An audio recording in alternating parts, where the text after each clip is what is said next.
Kementerian Bidang Pemberdayaan Masyarakat. Kan ada Cak Imin, saya, Pak Karding, Pak Yandri, Menteri Desa, Pak Rifki, Menteri Ekonomi Kreatif, Gusipul, Menteri Sosial, dan Pak Maman. Sudah. Berarti fokusnya tentang apa tadi, Pak? Tentang semua total itu, pemberdayaan masyarakat. Bagaimana negara hadir untuk bisa meningkatkan kesejahteraan masyarakat. Sesuai tugas. Ada banyak banget. Nanti biar Pak Caimin. Makan bergizi, Pak? Iya, termasuk termasuk. Stunting? Nanti bukan makan bergizi. Satu-satu dong. Kamu gimana saya mau jawab? Saya belum jawab. Kamu udah tanya. Mana aja, jawab yang mana aja. Ya, kamu saya jawab tanya kamu aja deh. Apa? Ya soal makan bergizi gimana bagaimana peran desa, peran koperasi, peran BUMDes dan sebagainya. Apa? 6 Januari. Itu enggak detailnya nanti BGN. 6 Januari apa pelaksanaannya? Pelaksanaan 6 Januari. Dan kita kementerian kita memang bertugas untuk juga untuk bantu. Sudah 100% Pak. Mesti tanya ke BGN. Kan supporting apa? Kita kan supporting sistemnya. Kalau dari koperasi Koperasi ada data kita sudah menyampaikan ada 1.923 koperasi yang siap menampung, siap berkontribusi dalam penyelenggaraan makan bergizi gratis. Ada datanya kok. Itu termasuk koperasi telur berapa, koperasi sayur, beras, koperasi ikan dan sebagainya. Gitu ya. Mas, tadi kan ada Mas Wapres juga di dalam. Ada semuanya. Ada.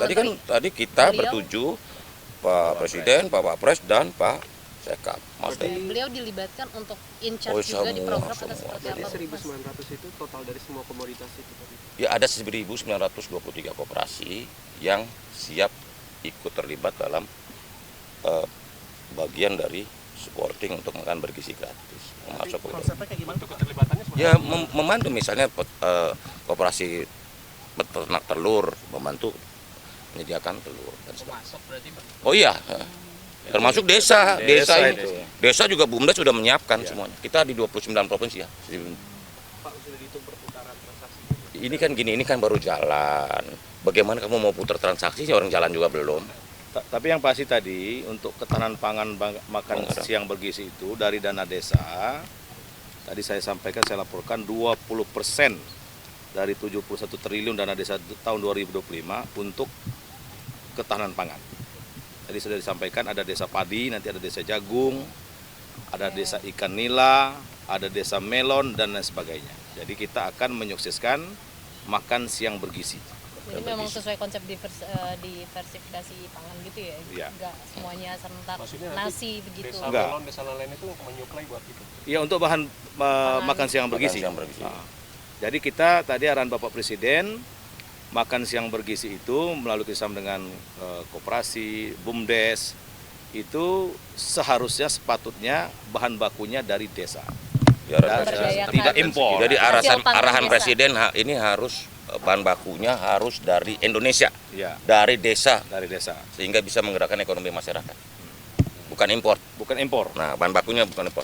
Ya, Kalau susunya Pak, mungkin susunya ya nanti itu kan BGN yang itu teknis sekali, itu BGN. Kalau tanya yang begitu mesti BGN, jangan ke kami. apakah dari desa juga? Gitu loh. Apa? Enggak, kalau susu kan udah jelas. Koperasi susu itu identifikasi kita kan ada 1,3 juta liter per hari kemampuan koperasi susu Indonesia. Senasional ya?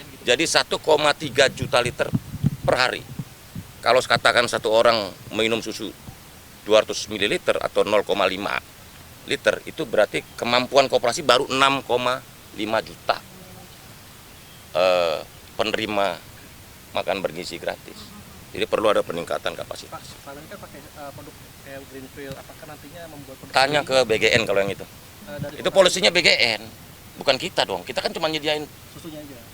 kita masuk ya. Tapi 1,3 juta tadi dipasok buat BGN, buat MBGN. Kita sudah komunikasi dengan Pak Kepala BGN bahwa koperasi siap sekitar 1,3 juta liter per hari. Terutama Jawa Timur ya.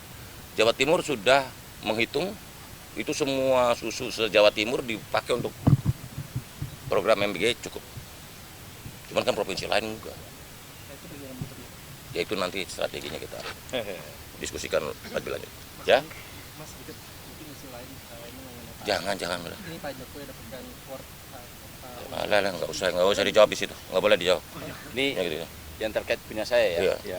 Jadi tadi soal pekerja migran, salah satu keputusannya adalah pekerja migran ini akan menjadi diplomasi ekonomi luar negeri oleh pemerintah. Jadi setiap presiden ke daerah negara-negara mana itu akan menjadi bagian dari yang dibicarakan.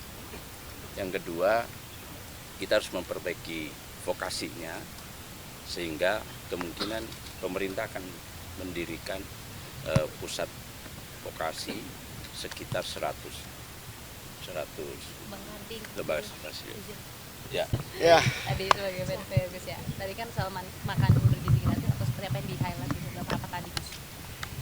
Ya, hari ini kita rapat koordinasi pemberdayaan masyarakat diikuti oleh Menteri UMKM, Menteri Koperasi, Menteri Perlindungan Pekerja Migran, Menteri Sosial, Menteri Ekonomi Kreatif, dan Menteri Koperasi. Kemudian Menteri Desa. Berbagai agenda pemberdayaan dimulai dari keinginan agar graduasi masyarakat miskin, mulai dari miskin ekstrim, miskin menjadi berdaya mandiri. Dari sana ada banyak isu-isu yang harus ditangani cepat. Salah satunya data tunggal agar tepat sasaran. Yang kedua, meningkatkan kapasitas usaha kecil menengah dan koperasi dengan memberi kapasitas kemampuan, kemudian bahan baku, holding antar UMKM akan kita lakukan agar usaha besar bersinergi kolaborasi dengan UMKM. Lalu kita juga akan melakukan atas perintah Pak Presiden meningkatkan kapasitas dan kemampuan para pekerja migran yang ke luar negeri. Insya Allah akan dibangun paling tidak 100 balai latihan kerja baru untuk pemberangkatan persiapan jabatan tertentu kualitas standar skill dan vokasi yang disiapkan khusus melalui 100 balai latihan kerja baru.